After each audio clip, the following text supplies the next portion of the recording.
Desde o início da civilização, o ser humano tenta se convencer de que existe uma linha clara separando o bem do mal. Uma fronteira moral que, em teoria, nos protegeria da barbárie absoluta. Mas a história real insiste em provar o contrário. Em diferentes épocas, cidades e contextos, homens e mulheres comuns ultrapassaram limites que nem mesmo investigadores experientes conseguem compreender por completo.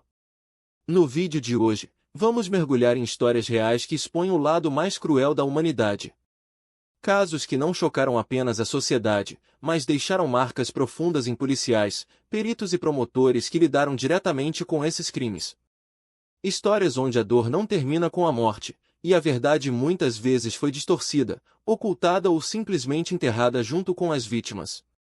Então, antes de continuar, já deixa seu like, se inscreve no canal e ativa o sininho, porque o que você vai ouvir agora não é fácil de digerir. O primeiro caso nos leva a um cenário que parecia improvável para tamanha crueldade, uma pequena comunidade onde todos se conheciam e onde o silêncio era quase uma regra social. Durante anos, crianças começaram a desaparecer em circunstâncias estranhas. Algumas eram encontradas dias depois, outras nunca mais voltaram. No início, as autoridades trataram os desaparecimentos como casos isolados, acidentes ou fugas. Mas investigadores experientes sabem que o mal raramente age de forma aleatória por muito tempo. Havia um padrão invisível se formando, ainda que ninguém quisesse admitir. Famílias denunciavam, imploravam por respostas, mas esbarravam em uma investigação lenta, desorganizada e, em certos momentos, claramente negligente. O que mais tarde viria à tona é que a crueldade não estava apenas nos atos cometidos contra as vítimas, mas também na omissão de quem deveria protegê-las. Com o passar dos meses, os corpos começaram a aparecer em locais afastados, muitos deles com sinais de violência extrema. As cenas eram tão perturbadoras que alguns peritos precisaram ser afastados após os exames. Cortes precisos, mutilações e indícios de tortura levantaram a suspeita de que o responsável não apenas matava, mas se dedicava ao sofrimento prolongado. Psicólogos forenses apontaram que aquele tipo de crime indicava alguém que sentia prazer no controle absoluto sobre a vida e a morte. Ainda assim, a investigação seguiu por caminhos errados, alimentada por boatos, preconceitos e teorias convenientes.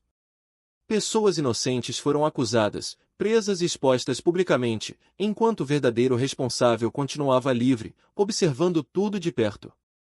Esse padrão de erro investigativo não é incomum em crimes de extrema brutalidade. A pressão pública por respostas rápidas muitas vezes leva autoridades a aceitarem versões frágeis dos fatos. No caso em questão, depoimentos contraditórios foram tratados como verdades absolutas, e provas técnicas foram ignoradas. O sofrimento das famílias aumentava a cada nova coletiva de imprensa, onde promessas eram feitas, mas raramente cumpridas. Investigadores que mais tarde revisaram o caso admitiram que o medo, o despreparo e até interesses políticos influenciaram diretamente no rumo da investigação. O lado mais cruel da humanidade, nesse contexto, não estava apenas no criminoso, mas em um sistema incapaz de proteger os mais vulneráveis.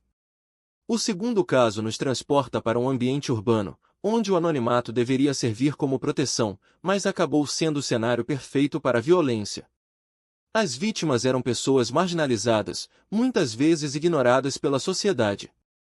Isso fez com que os primeiros crimes passassem quase despercebidos.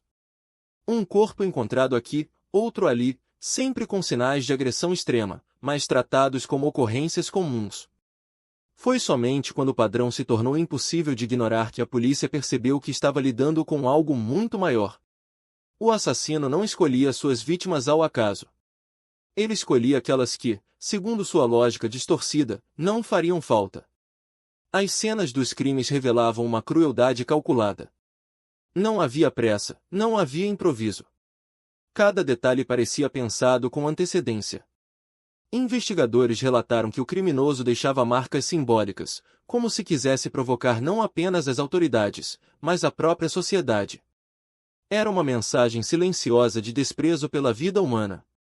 Durante os interrogatórios, quando finalmente um suspeito foi identificado, os agentes perceberam algo ainda mais perturbador: a ausência total de remorso.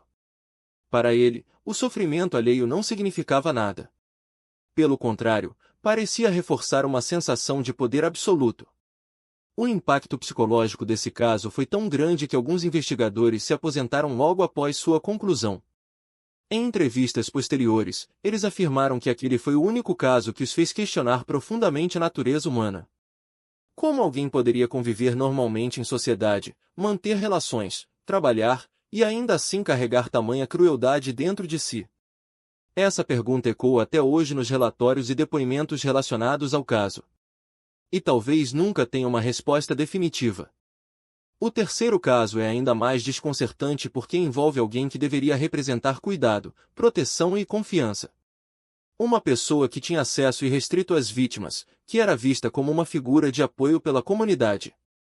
Durante anos, sinais de abuso foram ignorados ou minimizados. Quando as denúncias finalmente vieram à tona, já era tarde demais para muitas vítimas. Os relatos descrevem um nível de violência emocional e física que vai além da compreensão racional. O criminoso utilizava o medo, a manipulação e a culpa como ferramentas de controle, destruindo não apenas corpos, mas identidades inteiras. Investigadores que ouviram os depoimentos afirmaram que algumas descrições eram tão perturbadoras que precisaram interromper as audiências. O mais cruel, nesse caso, foi perceber que várias oportunidades de intervenção foram perdidas. Denúncias foram arquivadas, testemunhos desacreditados e provas descartadas. A confiança depositada naquela figura foi usada como arma. Quando o caso finalmente chegou aos tribunais, o choque foi nacional. Não apenas pelos crimes em si, mas pela dimensão da falha coletiva que permitiu que tudo continuasse por tanto tempo. À medida que os julgamentos avançavam, ficava claro que nenhuma sentença seria suficiente para reparar os danos causados. As vítimas, agora adultas, carregam cicatrizes invisíveis que influenciam cada aspecto de suas vidas. Psicólogos explicam que esse tipo de trauma não termina nunca. Ele apenas muda de forma. O lado mais cruel da humanidade, nesse contexto, se revela na capacidade de trair a confiança mais básica, de destruir aquilo que deveria ser protegido. O quarto caso nos leva a um crime cercado por mistério, controvérsia e teorias conflitantes. Uma morte brutal que, desde o início, levantou mais perguntas do que respostas. A cena do crime apresentava elementos tão estranhos que investigadores consideraram desde homicídio até teorias alternativas. O corpo apresentava mutilações incomuns, e o local parecia cuidadosamente escolhido. Apesar disso, a investigação oficial rapidamente caminhou para uma conclusão simplista. Muitos especialistas discordaram, apontando inconsistências gritantes nos laudos e nos depoimentos. Anos depois, novas análises independentes reforçaram a ideia de que a verdade havia sido convenientemente ignorada. Testemunhas afirmaram ter sido pressionadas a mudar seus relatos. Provas desapareceram misteriosamente. O caso foi encerrado, mas jamais esquecido. Para muitos investigadores, esse é um exemplo clássico de como a crueldade pode se manifestar também na negação da verdade.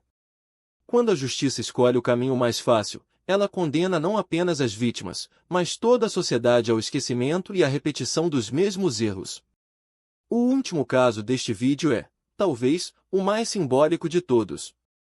Ele reúne elementos de obsessão, vingança e uma frieza que desafia qualquer tentativa de explicação lógica. O crime foi planejado ao longo de meses, talvez anos. Cada passo foi calculado, cada movimento ensaiado mentalmente inúmeras vezes. Quando finalmente ocorreu, chocou até mesmo profissionais acostumados com violência extrema. A vítima foi submetida a um sofrimento prolongado, e o cenário deixado para trás parecia uma encenação macabra. Durante o julgamento, o criminoso demonstrou um comportamento que deixou psicólogos perplexos. Não havia emoção, não havia justificativa plausível. Apenas uma narrativa distorcida onde ele se colocava como vítima das próprias circunstâncias. Esse tipo de discurso é comum em crimes de extrema crueldade, mas nunca deixa de assustar. Ele revela uma desconexão profunda com a realidade e com qualquer noção de empatia. Para os investigadores, lidar com esse tipo de mente é um lembrete constante de que nem todos os monstros se parecem com monstros. Esses casos reais nos forçam a encarar uma verdade desconfortável. A crueldade humana não é um desvio raro, mas uma possibilidade constante quando empatia, responsabilidade e justiça falham. Cada história apresentada aqui representa não apenas vítimas individuais, mas sistemas inteiros que falharam em protegê-las. O mal prospera no silêncio, na omissão e na indiferença. E enquanto essas histórias continuarem se repetindo, será impossível fingir que a linha entre o bem e o mal é tão clara quanto gostaríamos de acreditar. Agora eu quero saber de você. Qual desses casos mais te chocou e por quê? Você acredita que a justiça foi feita em algum deles? Deixe a sua opinião nos comentários, porque ela é muito importante para o canal. Se você gostou desse conteúdo, não esquece de deixar o like, se inscrever e ativar o sininho para não perder os próximos vídeos. Aqui a gente continua explorando o lado mais sombrio da realidade, sempre com respeito às vítimas e compromisso com a verdade. Até o próximo vídeo.